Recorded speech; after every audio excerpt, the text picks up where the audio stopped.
Hi, this is David welcoming you to another D&D History Hub exploration of the art and craft of history. In this episode, I'm going to discuss the history of history. In other words, historiography. Before I go on, please, if you like the content, give us a thumbs up like and consider subscribing to the channel. Now, all historians, no matter how objective and accurate they strive to be, are unavoidably shaped by the world around them. They can't help but be influenced by the culture and the social, intellectual trends of their time. Now, to help illustrate what I mean, let's have a look at this lovely little book, which I randomly bought on impulse in a second-hand bookstore in York in the north of England way back in the 1970s. Early 1970s, in fact. I just liked the look of it and thought I'd add it to my collection.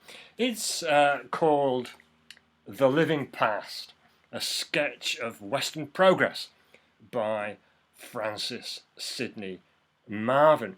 Now, Marvin was a senior scholar of classics and history at the University of Oxford in the late 19th, early 20th centuries. He was also a passionately committed teacher, especially of history. And Marvin was well known and respected enough within his pretty distinguished Oxford scholarly peer group. You can still find some of his books being bought and sold online today. The Living Past is a triumphant tale of human progress from what Marvin terms its childhood in ancient times to maturity in the earlier 20th century, a time which he sees as abounding in potential and promise. Well, he couldn't have been more wrong, could he? The Living Past was published in 1913, just a few months before the catastrophe of World War I and all the turmoil that followed. Marvin, writing in 1913, remember, looks back and observes a constant progress from our primitive ancient times to the splendidly sophisticated 20th century. History, he says, is the account of man's achievements, and in particular those of the Western leading branch of the human family, which now dominates the globe. Words that no historian could write today, I would suggest.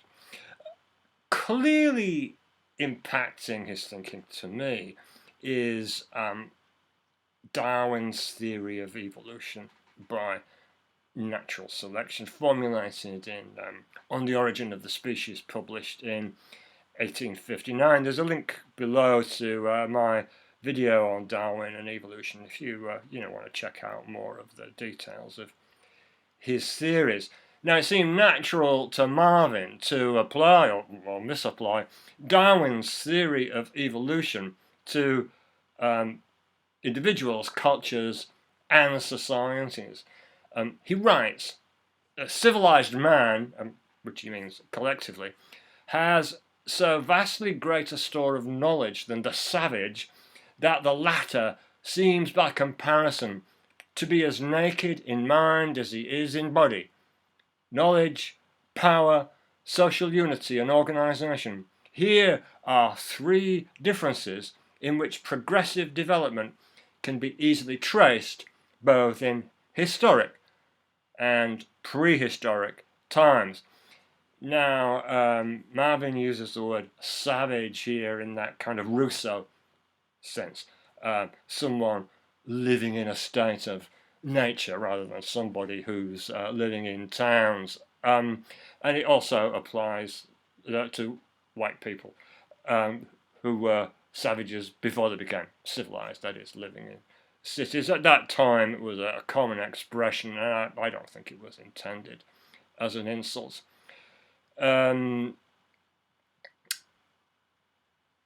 The people of ancient prehistoric times are seen by Marvin as children who mature over the ages as they develop languages, tool making, domesticate animals, get into science, and also through artistic expression. He gives great weight to the achievements of the people of ancient Greece, for example, in philosophy, poetry, and history. And it's a similar story with the Romans. He writes, looking back as far as the eye can penetrate the myths of early Rome, we see there, in language, national character, laws, and religion, the germs of those principles of action and policy to which, at every point in their triumphant progress, their success was demonstrably due. Again, such progress is couched in evolutionary terms. He says, it was clearly a case of perfect suitability between the developing organism and its environment, he writes of the development of ancient Rome. The achievements of great men feature throughout his book, the likes of Socrates, Plato, Shakespeare, Descartes, Bacon, Galileo, Kepler, Goethe, Hegel, Beethoven, Wordsworth, Napoleon, Copernicus, Leibniz, Newton, Columbus, many more besides, who he sees as lighting the way ahead for the rest of humanity. It's written as a triumphant progress of unalloyed goodness, and impossible to imagine any historian writing such an account today. Now, another very optimistic book is this. It's a classic. It's The Story of Mankind by Hendrik Willem van Loon, who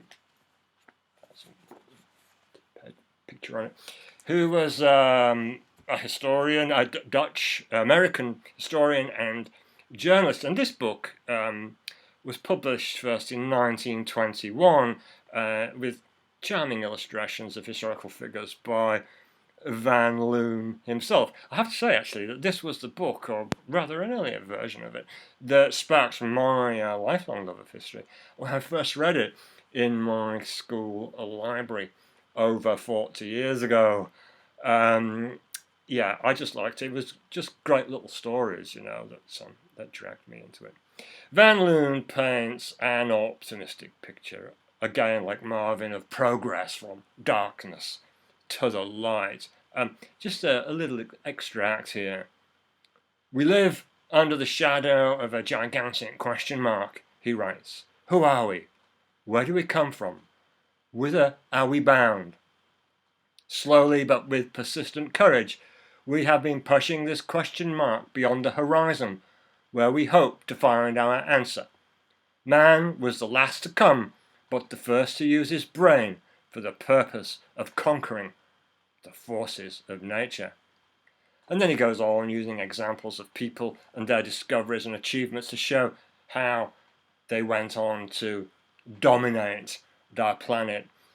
In many ways, it's a lovely book in the context of its times. It's pitched at young people, and I think he manages this well. He tells good stories without condescension, but it's not difficult to see that it would not resonate well with many modern people today, because it can be perceived, and probably is actually, a grand narrative of Western achievement that occludes as much as it illuminates. This is another Van Loon book, Lives. We've got illustrations in this one.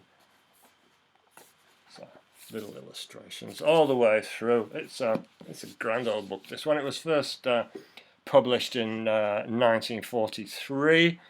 I got that at a second-hand bookstore somewhere. I don't remember where.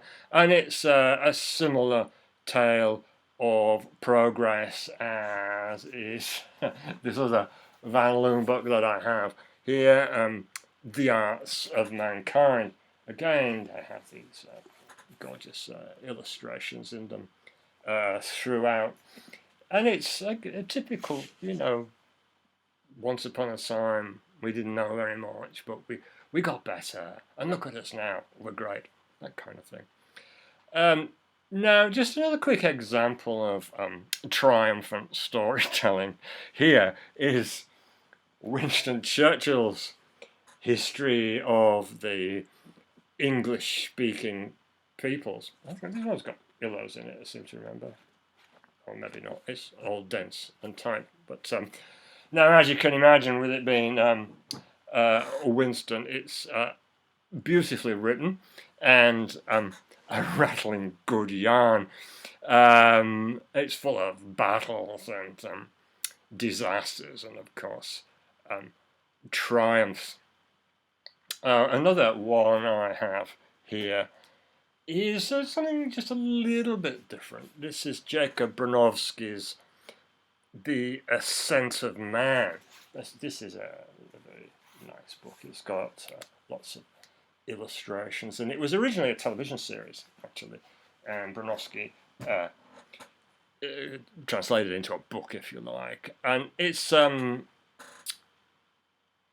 far more serious and penetrating than Marvin's and Van Loon's, and even Churchill, actually, because it's far more focused on not just achievements, as these other books are. Bronowski looks at disasters as well. But it's still dated, I think. To new readers, they might appear biased and privileging the doings of great men and Northern European societies. But when we're judging history, all of us, at any time, we inhabit what the sociologist Alfred Schutz called the assumptive world. The things we presume must be the case, including categories of good and evil, true and false, what's polite, what's rude, and so on.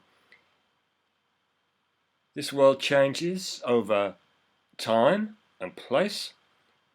The postmodernists grappled with this issue, and I think the likes of Jacques Lacan and Michel Foucault were close to the mark with their notion of what they call historicism, basically arguing that every historical period has its own knowledge system, and people can't help but be entwined within these systems. Now, I don't agree with everything the postmodernists say, but I think they're on the money with this.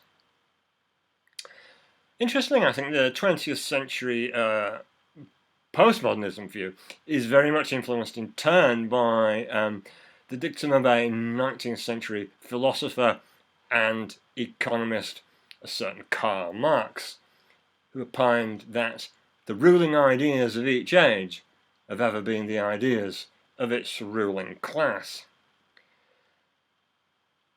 Another view about history is expressed by two more recent historians and authors, Germans Sonke, Neitzel and Harald Welzer, who point out that it is only in retrospect that developments appear inevitable and compulsory. And it's only in retrospect that historians determine which events from a massive inventory of possibilities were historical. That is significant for the eventual way things turned out, they say. The physical body will always fall according to laws of gravity and never otherwise. But whatever human beings do, they could always have done differently. And that's what makes studying history so fascinating.